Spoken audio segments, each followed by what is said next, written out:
I'm Michael from TrainedParrot.com, and this is Kili, my Senegal Parrot. This is her Boing Boing trick. Boing, boing, boing, boing.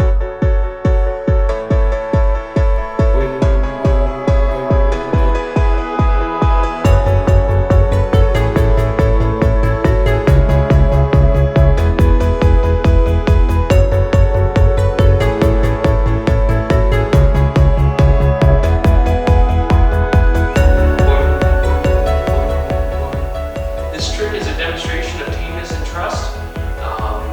These are skills that you can teach your parrot with my book, The Parrot Wizard's Guide to Well-Behaved Parrots.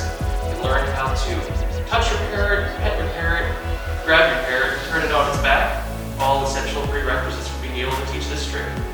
The trust you develop in this process will be tremendous. You'll have a better relationship with your bird. You'll be able to put a harness on your bird, take your bird outside. There's just so much you can do. So check it out, The Parrot Wizard's Guide to Well-Behaved Parrots, available on Amazon and parrotwizard.com. Grab and hold him in more ways than ever before, and hold him on his back. Hold him in his back, and look at my hand like this.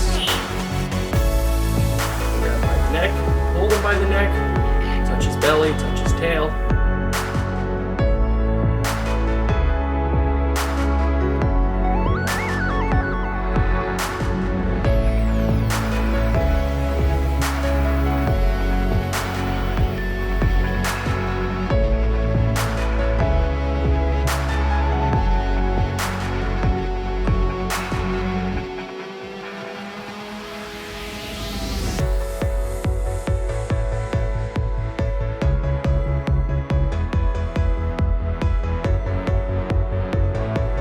I'm Michael from TrainedParrot.